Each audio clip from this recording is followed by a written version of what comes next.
Well, hello everybody. It's Backyard Business. As the previous was Backyard Business with fans. Now we're kind of almost at the heater stage, although it's kind of heated, it warmed up a little bit. Yes. But Dr. Cal Birks, I love having you on.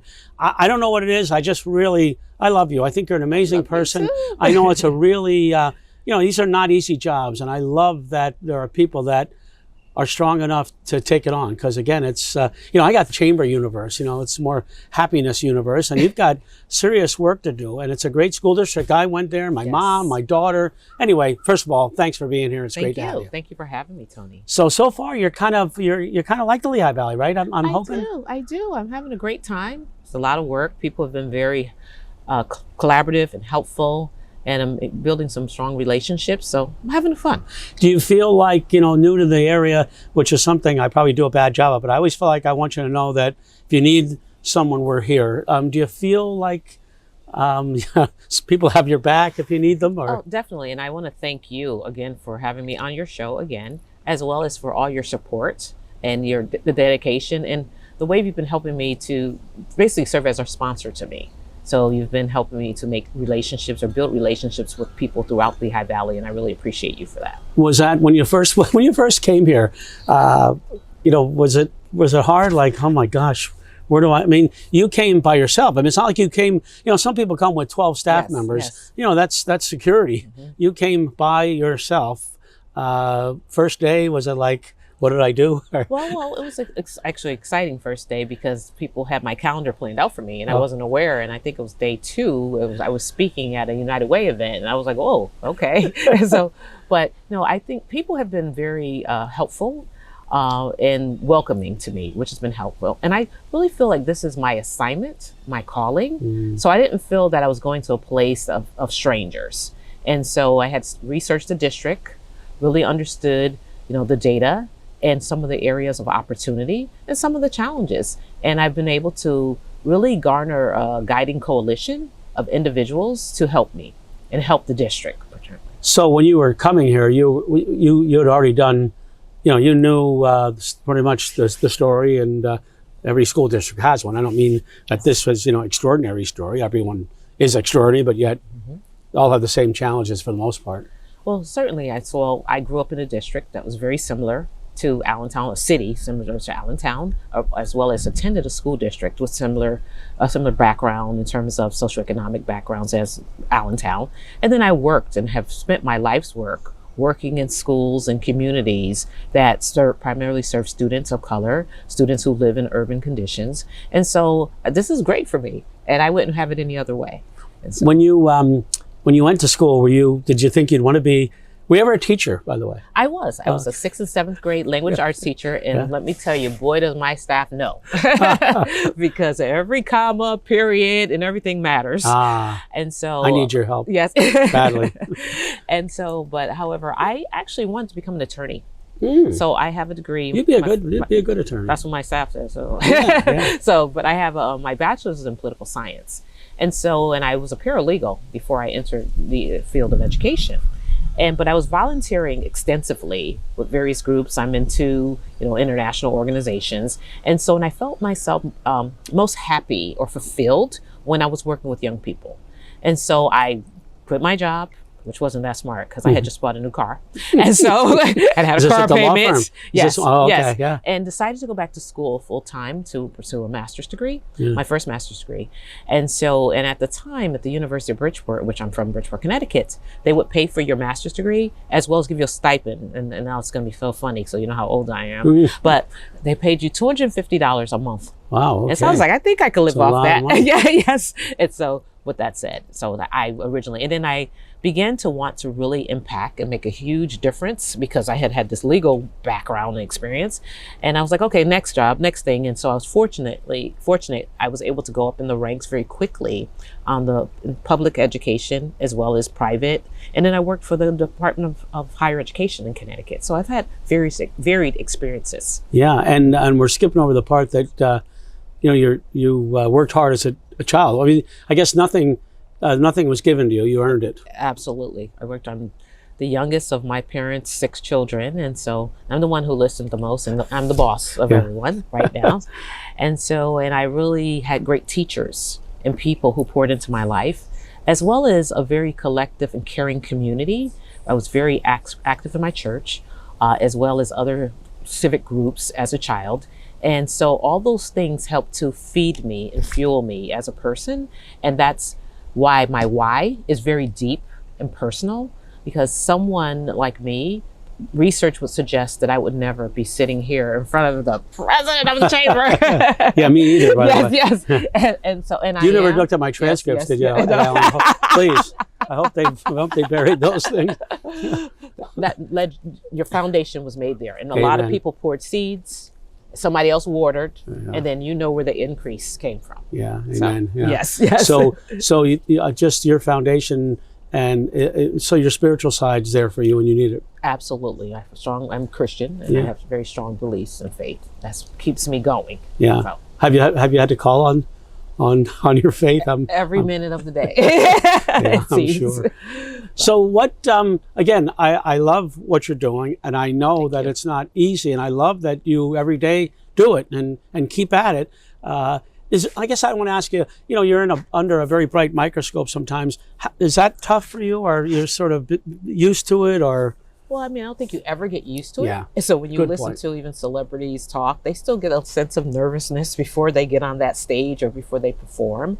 And so, however, I'm very fortunate. Again, I have a great support system in district with my team working really hard, as well as nationally. I have been able to learn and think with some of the best leaders in the nation in terms of public education, particularly urban education. So I'm grateful that I can call either upon my team in terms of, and even this community. I have some great friends, like my friend Ann Baum, who has been very instrumental to me in my work and giving me feedback and helping me to navigate an organization as well as a community, which is still fairly new to me. What keeps you optimistic? What do you see the future of schools, public schools, if you will, urban schools in general? What keeps you thinking? Number one, it's good work, really good work. But what keeps you saying that we could get to the finish line on this thing?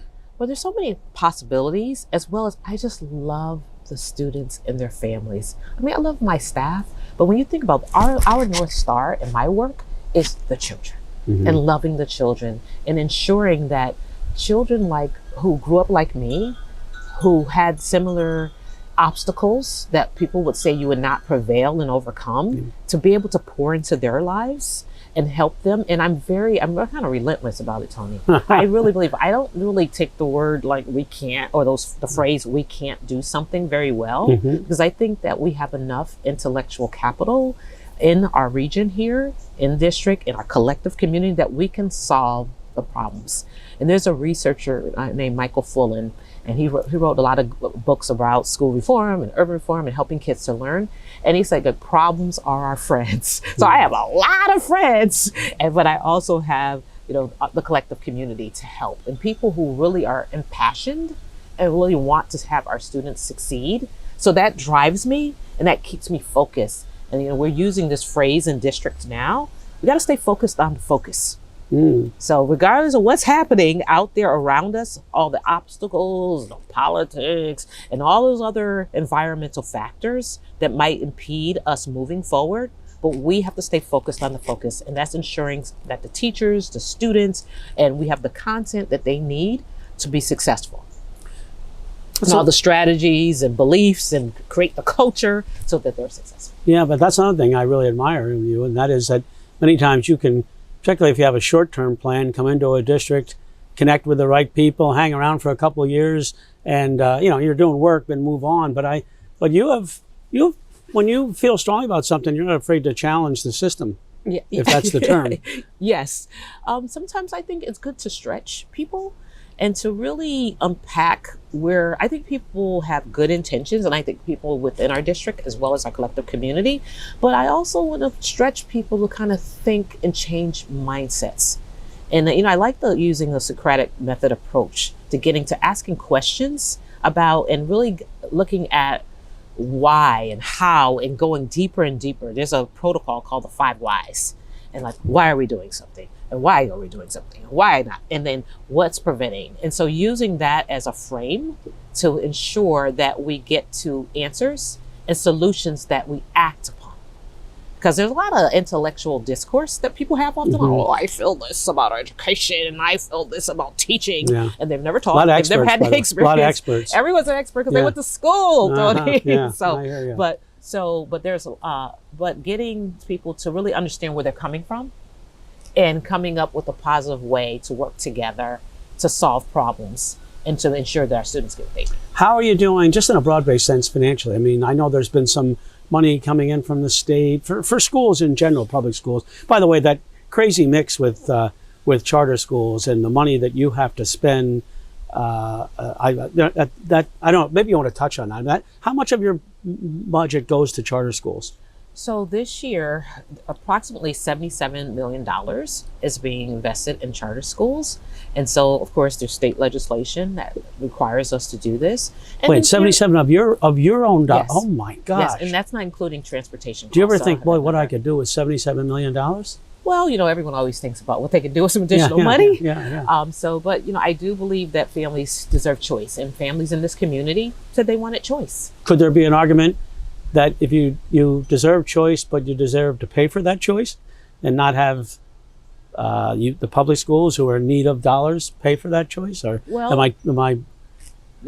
People deserve choice. All right, I'm getting off that. All right, knock it off that subject. Yes, Get off that one. Yes. I know. I have a thing about it. Yes. Anyway, but financially, with that help, got you in. I mean, you have a lot of interest. You've got buildings that are older. I went into Rob last year, where I went to junior high school, and it doesn't look all that different, but it's still doing the job. Yes. So we're in one of the best financial positions we've been in many years as a district. Mm-hmm. And I want to say I'm very thankful and grateful to our elected officials who have been real advocates for Allentown. I mean, they're doing an amazing job. It's not many communities that you have the chair of education representing the House right here in your district, and their children and their children attend the actual public schools. And you have someone who served on the school board, Senator Miller, as you know, who understands education. So they're, I'm sorry to interrupt, but they're there for you. You feel they're with you. They have been great advisors to us, to me personally, as well to the district. And they are relentless, that they really care about Allentown, and they are really stretching and pushing people to allocate resources to the Allentown School District. And I want to thank them for that publicly. I try to do it as many times as possible. Yeah, I've heard you say that. Yeah. Well, I could, give me the time sign, I could do another half hour. So to reassure us a little bit, you think you'll hang around for a bit? Yes, I really enjoy. I'll be honest with you. I love the work that we're doing here in Allentown.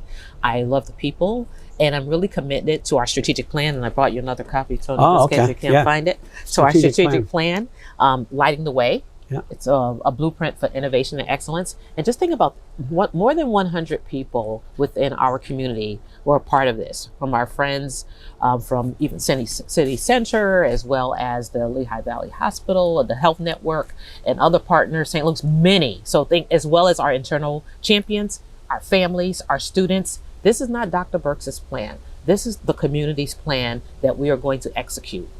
And we're excited about some of our accomplishments. So when people are writing on Facebook and all those social channels, what did Birks do? So they need your help. We're promoting that these are our accomplishments, and we have a flip book that's on all our social channels, on our website, and it highlights the work that we've done. So for everyone can see this, you can, and if you want a hard copy, we will print you a copy. There you go. And so is it okay if I have a little commercial here? Please, that's all. Yeah. On December 4th, we are going to have a State of the Union, like I'm the president, the State of the District address. You are the State of the District. I'm the president of the Allentown School District. You got it. Right? Yeah. Yes. CEO. Yeah. And so we will have a State of the Union. So I'm going to say it again, State of the District address. And I want to thank you and your team we're part of it. I'm so helping us. So thankful for that. Yes. And we're inviting all of our partners to this event. And I'm not advertising, so I don't know what your rules are, because it's free. Okay. So no one has to pay anything. Go to it. Be there. Yes. So we invite everyone to come and join us at the Americas. Okay. And again, Americas. On December 4th. December 4th. State of the District. What time? It's at 8 a.m. 8 a.m. Okay, yes, yeah. So, I guess what I want to say is don't be an innocent bystander. Dr. Birks and the whole staff, they could use your help. They want your help. They're doing good things. They want to continue to do good things. I love having you here. I think you're amazing, and and every time I see you, it makes me smile. I love your dress. You dress great. And by the way, I'm all wrapped up. If you get a cold, please don't. I mean, maybe I don't know. Maybe we'll make a. I don't know. Whatever. I'm gonna go take some vitamin C before I leave here. But, yes, that's right. That's right. We got Ann right here. Yes. She'll hook you up. Yes. But anyway, thank you so much, Dr. Thank Birks. you so much. Love having you, and love having you here in the Lehigh Valley. And I really appreciate you, Tony. Keep up. I affectionately call you Uncle Tony. I know you do. Keep up the good work. Thank you so much. All right, hey, Backyard Business, amazing guest, and thanks for being with us. Thank you so much for sharing. So many of you are sharing Backyard Business. But anyway, it's a beautiful fall day. Could be a little warmer, but okay. See you later.